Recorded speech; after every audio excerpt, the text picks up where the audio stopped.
പത്തരമാറ്റിൻ്റെ വരാനിരിക്കുന്ന ഒരു അടിപൊളി എപ്പിസോഡിലേക്ക് എല്ലാവർക്കും സ്വാഗതം. അങ്ങനെ ജലജ നമ്മുടെ നവ്യയെയും നയനയെയും തെറ്റിക്കാൻ വേണ്ടിയിട്ട് പല തന്ത്രങ്ങളും മെനയുകയാണ്. ചന്തുമോളെ ചൊല്ലിയിട്ടുള്ള തർക്കത്തിലാണ് ഇപ്പോൾ നയനയും നവ്യയും നിൽക്കുന്നത്. ജലജയാണെങ്കിൽ അതിൽ ഇടപെട്ടിട്ട് അവരുടെ ബന്ധത്തെ ആകെ വഷളാക്കിയിരിക്കുകയാണ്.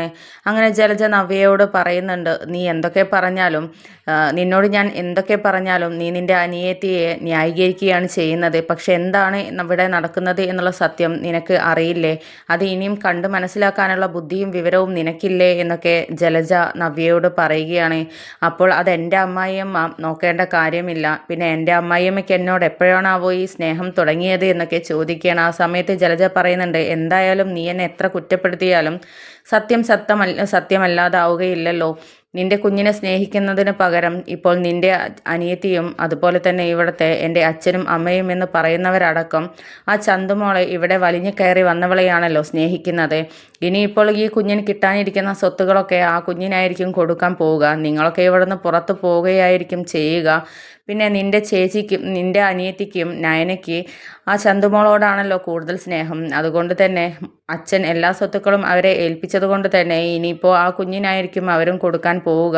കാരണം മനസ്സലിവ് കുറച്ച് കൂടുതലുള്ള കൂട്ടത്തിലാണല്ലോ. അതുകൊണ്ട് തന്നെ അനാഥ എന്ന് പറഞ്ഞിട്ട് എല്ലാം അവൾക്ക് വാരിക്കൊടുക്കും. അതെനിക്ക് ഉറപ്പാണ്. അവിടെ നിന്റെ കുഞ്ഞിനോ നിനക്കോ ഒന്നും ഒരു സ്ഥാനവും അവർ നൽകില്ല എന്നുള്ള കുത്തിത്തിരിപ്പുകളൊക്കെ ജലജ കൂട്ടുകയാണ്. ആ സമയത്ത് നവ്യയ്ക്ക് ഒരു ചിന്തയൊക്കെ ഉള്ളിൽ വരുന്നുണ്ട്. ശരിയാണല്ലോ, എന്തൊക്കെ എന്നോട് ശത്രുവായിട്ട് എന്നെ എരിപിരി കയറ്റാനാണ് വന്നതെങ്കിലും അതൊക്കെ സത്യം തന്നെയാണല്ലോ. എൻ്റെ കുഞ്ഞിന് കിട്ടേണ്ട സ്നേഹവും എല്ലാം അവർ ഇപ്പോൾ ആ കൊച്ചിനാണല്ലോ, എവിടെ നിന്നോ നിന്ന് ആ കൊച്ചിനാണല്ലോ കൊടുക്കുന്നത് എന്നൊക്കെ ചിന്തിക്കുകയാണ്. അങ്ങനെ പിന്നീട് നവ്യ ജലജയോട് ഒന്നും മിണ്ടാതെ അവിടെ നിന്ന് പോവുകയാണ്. ആ സമയത്ത് ജലജ ചിന്തിക്കുന്നുണ്ട്, ഞാൻ പറഞ്ഞത് എവിടേക്കോ ഏറ്റിട്ടുണ്ട്. എന്തായാലും ഞാൻ ചേച്ചിയെയും അനിയത്തിയെയും തെറ്റിച്ചിട്ടേ അടങ്ങുകയുള്ളൂ. ഇവളെ കൊണ്ട് ഇവിടെ നിന്ന് പുറത്താക്കിപ്പിക്കണം എന്നുള്ള രീതിയിലൊക്കെയാണ് നമ്മുടെ ജലജ നിൽക്കുന്നത്. അങ്ങനെ പിന്നീട് നേരെ നവ്യ നയനയുടെ അടുത്തേക്കാണ് പോകുന്നത്. അങ്ങനെ നവ്യ നയനയോട് ചൂടാകുന്നുണ്ട്, നിനക്കിപ്പോൾ എൻ്റെ കുഞ്ഞിനെ വേണ്ട അല്ലേ? നിനക്കിപ്പോൾ എവിടെന്നോ വലിഞ്ഞു കയറി വന്ന ആ കൊച്ചിനോടാണ് സ്നേഹം മുഴുവൻ. ഈ വീട്ടിലുള്ള എല്ലാവർക്കും അങ്ങനെ തന്നെയാണ്. നിൻ്റെ അമ്മായിയമ്മയുടെ കാര്യം പറയേ വേണ്ട. എന്നോട് എന്തൊക്കെയായിരുന്നു പറഞ്ഞിരുന്നത്? ഇവിടെ വരുന്ന മൂത്ത പേരക്കുട്ടിയാണ് എൻ്റെ കുഞ്ഞ്, ആ കുഞ്ഞിനെ അത്രയ്ക്കും നോക്കും എന്നുള്ള രീതിയിലൊക്കെ ആയിരുന്നല്ലോ പറഞ്ഞിരുന്നത്. ഞാനതും മനക്കോട്ട കെട്ടിയിരുന്ന ഞാനൊരു വിഡ്ഢി എന്നൊക്കെ ഇങ്ങനെ പറഞ്ഞിട്ട് സ്വയം സങ്കടപ്പെടുന്നുണ്ട്. അതുപോലെ തന്നെ നയനെയും കുറ്റപ്പെടുത്തി സംസാരിക്കുകയാണ്. എന്നിട്ട് ഇപ്പോൾ നിങ്ങൾക്കൊക്കെ വലിഞ്ഞു കയറി വന്നവളെ മതിയല്ലോ എന്നുള്ള രീതിയിലൊക്കെ പറയുകയാണ്. ആ സമയത്ത് നയനെ പറയുന്നുണ്ട്, വലിഞ്ഞു കയറി വന്നവളെ എന്നൊന്നും ചേച്ചി പറയണ്ട. ഈ കുട്ടിയുടെ യഥാർത്ഥ അച്ഛൻ ആരാണ് എന്നുള്ളത് ചേച്ചി അറിഞ്ഞാലുണ്ടല്ലോ എന്നൊക്കെ പറയുന്ന സമയത്ത് അത് നിന്റെ ഭർത്താവാണ് എന്നാണല്ലോ ഇവിടെ പറഞ്ഞു നടക്കുന്നത്. അത് കേട്ടിട്ട് വിശ്വസിക്കാതെ നടക്കുന്ന നീയാണ് വിഡ്ഢി എന്നൊക്കെ ഇങ്ങനെ പറയുന്നുണ്ട്. ആ സമയത്ത് എൻ്റെ ഭർത്താവിനെ കുറിച്ച് ചേച്ചി എന്തായാലും പറയേണ്ട കാര്യമില്ല. അദ്ദേഹത്തെ എനിക്ക് വിശ്വാസമാണ് എന്നുള്ള രീതിയിലൊക്കെ നവ്യയോട് നയന പറയുന്നുണ്ട്. അങ്ങനെ നീ അതങ്ങും വിശ്വസിച്ച് ഇവിടെ നിന്നോ, പിന്നെ നിൻ്റെ കാര്യം കഷ്ടത്തിലാകും. നീ പുറത്തു പോകുന്നത് നോക്കിയാൽ മതി എന്നുള്ള രീതിയിലൊക്കെ നവ്യ നയനയോട് പറയുകയാണ്. ആ സമയത്ത് ചേച്ചി എന്താ ഇങ്ങനെയൊക്കെ സംസാരിക്കുന്നത്? ചേച്ചി എന്താ പഴയ സ്വഭാവത്തിലേക്ക് പോവുകയാണല്ലോ? ചേച്ചിക്ക് ഒരുപാട് മാറ്റം വന്നതായിരുന്നല്ലോ. ഇപ്പോൾ അമ്മായിയമ്മയും ഭർത്താവും കൂടെ വേണ്ട പോലെ ബ്രെയിൻ വാഷ് ചെയ്യുന്നുണ്ടല്ലേ ചേച്ചിയുടേത് എന്നുള്ള രീതിയിലൊക്കെ നയന ചോദിക്കുന്നുണ്ട്. അപ്പോൾ ആരെന്നെ ബ്രെയിൻ വാഷ് ചെയ്താലും ഇല്ലെങ്കിലും സത്യങ്ങളെ എനിക്ക് തിരിച്ചറിയാനുള്ള ബുദ്ധിയുണ്ട്. ഞാനിവിടെ കാണുന്നത് എന്തെല്ലാമാണെന്നുള്ളത് എനിക്കറിയാലോ.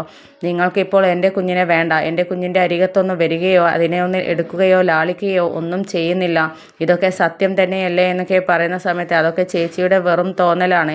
ഞാൻ കുഞ്ഞിനെ വന്ന് എടുക്കുന്നു, ആ കുഞ്ഞിന് വേണ്ടിയിട്ടുള്ള കാര്യങ്ങളൊക്കെ ചെയ്യുന്നുണ്ടല്ലോ. പിന്നെ അതിനിടയിൽ ഈ കൊച്ചു വിഷമിപ്പിക്കേണ്ട എന്ന് കരുതിയിട്ട് കൂടുതൽ സമയം ചന്തുമോളുടെ കൂടെയാണ് നിൽക്കുന്നത്. അത് സത്യം തന്നെയാണ്. എന്തായാലും അതൊന്നും വേണ്ടാന്ന് വെക്കാൻ എനിക്ക് പറ്റില്ല. മുത്തശ്ശനും മുത്തശ്ശിയും ഞങ്ങളെയാണ് മോളെ ഏൽപ്പിച്ചിരിക്കുന്നത് എന്നൊക്കെ പറയുകയാണ്. അപ്പോൾ ആ സമയത്ത് നവ്യയ്ക്ക് ഒരുപാട് അങ്ങ് ചൂടാവുന്നുണ്ട്. എന്നിട്ട് നയനയോട് പൊട്ടിത്തെറിച്ച് സംസാരിക്കുകയാണ്. ആ സമയത്താണ് ആദർശ് അങ്ങോട്ട് വരുന്നത്. അങ്ങനെ ആദർശ് പറയുന്നുണ്ട്, നീ എൻ്റെ ഭാര്യയോട് തർക്കിച്ച് സംസാരിക്കാമെന്ന് നിൽക്കണ്ട. ഈ കുഞ്ഞിൻ്റെ യഥാർത്ഥ അച്ഛൻ ആരാണെന്ന് ഞാൻ പറഞ്ഞാലുണ്ടല്ലോ പിന്നെ നീ തകർന്ന് തരിപ്പണമാവുകയേ ഉള്ളൂ എന്നൊക്കെ പറഞ്ഞ സമയത്ത് നയന പറയുന്നുണ്ട്, എന്താ ആദർശേട്ടാ ഈ പറയുന്നതൊന്നും മിണ്ടാതെ ഇരിക്കുമോ? എന്നെ ചേച്ചി എന്ത് വേണമെങ്കിലും പറഞ്ഞോട്ടെ, എനിക്കൊരു സങ്കടവുമില്ല എന്നൊക്കെ പറയുകയാണ്. ആ സമയത്ത് നവ്യയ്ക്ക് എന്തോ ഒരു സങ്കടം പോലെ വരികയാണ്. ആദർശേട്ടൻ എന്താ പറഞ്ഞത്? ഈ കുഞ്ഞിൻ്റെ അച്ഛൻ ആരാണ് എന്നുള്ളത് ഞാൻ അറിഞ്ഞാൽ ഞാൻ തകർന്ന് തരിപ്പണമാകുമെന്നോ? നിങ്ങൾ പറഞ്ഞതിനർത്ഥം എന്താ എന്താ ആദർശേട്ടാ, എന്തൊക്കെയോ നിങ്ങളൊക്കെ എന്നിൽ നിന്ന് മറച്ചു വെക്കുന്നുണ്ടല്ലോ, ഈ കുഞ്ഞിൻ്റെ അച്ഛൻ ആരാ എന്നുള്ളതൊക്കെ തുരുതുര ഒരു സംശയത്തിലൂടെ നവ്യ ചോദിക്കുന്നുണ്ട്. ആ സമയത്ത് ആദർശ് പറയുന്നുണ്ട്, ഞാൻ ആ ദേഷ്യത്തിൽ എന്തൊക്കെയോ ഒന്ന് പറഞ്ഞു പോയതാണ്, അല്ലാതെ വേറൊന്നുമില്ല. നീ തൽക്കാലം ഇവിടെ നിന്ന് പോകാൻ നോക്ക്, നീ കൂടുതൽ ഇവിടെ നിന്നാൽ പിന്നെ ഞാൻ വേറെ എന്തെങ്കിലും പറഞ്ഞു പോകും എന്നൊക്കെ പറയുകയാണ്. ആ സമയത്ത് നയന പറയുന്നുണ്ട്, ചേച്ചി ഇപ്പം നമുക്ക് പിന്നീട് സംസാരിക്കാം എന്നൊക്കെ പറയുകയാണ്. അങ്ങനെ പിന്നീട് നവ്യ പതുക്കെ അവിടെ നിന്ന് പോവുകയാണ്. ആ സമയത്ത് നമ്മുടെ നയന ആദർശനോട് പറയുന്നുണ്ട്, എന്താ ആദർശേട്ടൻ ഞാൻ ഇടപെട്ടില്ലായിരുന്നല്ലോ, ആദർശേട്ടൻ ഇപ്പോൾ എല്ലാം വിളിച്ച് പറയുമായിരുന്നല്ലോ, ചേച്ചി ഒരിക്കലും ഇത് അറിയരുത്, ചേച്ചി അറിഞ്ഞു കഴിഞ്ഞാൽ ഇത് ഒരിക്കലും താങ്ങാൻ പറ്റത്തില്ല, പിന്നെ എന്താണ് ചേച്ചിയുടെ അവസ്ഥ എന്നുള്ളത് ഞാൻ കണ്ട് സങ്കടപ്പെടേണ്ടി വരും, അനുഭവിക്കേണ്ടി വരും എന്നൊക്കെ പറയുകയാണ്. ആ സമയത്ത് ഇത് കേട്ട് നവ്യ പുറത്ത് നിൽക്കുന്നുണ്ടായിരുന്നു. എന്താണ് ഇവർ പറയുന്നത്, ഞാൻ സങ്കടപ്പെടുമെന്നുള്ളതോ, എനിക്ക് സഹിക്കാൻ പറ്റാത്ത കാര്യമാണെന്നോ, അതിനർത്ഥം ആ കുഞ്ഞിൻ്റെ അച്ഛൻ ഇനി അഭിയെങ്ങാനും ആകുമോ എന്നുള്ള രീതിയിലുള്ള ചിന്തകളൊക്കെ നവ്യയുടെ മനസ്സിലോട്ട് വരികയാണ്. അങ്ങനെ ആ സമയത്ത് നമ്മുടെ നയനയുടെ ആദർശം പറയുന്നുണ്ട്, ഏതായാലും ഇക്കാര്യത്തെക്കുറിച്ച് ഞാൻ കുറച്ച് ടെൻഷൻ അടിച്ചതാണ്. ആ അബി എന്ന് പറയുന്നവന് എൻ്റെ മേലേക്ക് ഇട്ടിട്ടാണല്ലോ രക്ഷപ്പെടാൻ നോക്കിയത്. ഈ കുഞ്ഞിൻ്റെ അച്ഛൻ ഞാനാണ് എന്നായിരുന്നല്ലോ എല്ലാവരെയും ധരിപ്പിച്ച് വെച്ചിരിക്കുന്നത്. പക്ഷെ ആ DNA ടെസ്റ്റ് എൻ്റെ കയ്യിൽ കിട്ടുന്നത് വരെ ഞാൻ ആകെ ടെൻഷൻ അടിച്ച് നിൽക്കുകയായിരുന്നു. DNA ടെസ്റ്റിൽ അബിയുടെ പേര് കണ്ടപ്പോഴാണ് ഞാനൊന്ന് സന്തോഷിച്ചതും, പക്ഷേ സന്തോഷത്തിൻ്റെ അപ്പുറം സങ്കടവും ഉണ്ടായിരുന്നു. അവൻ്റെ ഭാര്യ ഇതറിഞ്ഞാലുള്ള അവസ്ഥയെക്കുറിച്ച് ആലോചിച്ച് എന്നുള്ള ആദർശിൻ്റെ വായിൽ നിന്നുള്ള ആ ഒരു വാക്ക് കേട്ടപ്പോൾ ആകെ തകർന്ന് ഭ്രാന്തി പിടിച്ചതുപോലെയാവുകയാണ് നവ്യ. അങ്ങനെ നവ്യ സങ്കടം കൊണ്ട് ഉൾപൊട്ടി കരയുകയാണ്. ആ സമയത്ത് നവ്യ ഇതറിഞ്ഞു എന്നുള്ളത് നയനയും ആദർശും അറിയുന്നില്ല. അങ്ങനെ നയന മുറിയിലേക്ക് ഓടിയിട്ട് ഭ്രാന്ത് പിടിച്ചതുപോലെ എല്ലാം എടുത്ത് വലിച്ചെറിഞ്ഞ് ആർത്ത് കരയുകയാണ്. ആ സൗണ്ട് കേട്ടിട്ട്, എന്താ ആദർശേട്ടാ, ചേച്ചിയുടെ സൗണ്ടാണല്ലോ അത് കേൾക്കുന്നത് എന്നുള്ള ആ ഒരു ടെൻഷനിൽ അവരും ആ റൂമിലേക്ക്, നവ്യയുടെ മുറിയിലോട്ട് ഓടിപ്പോവുകയാണ്.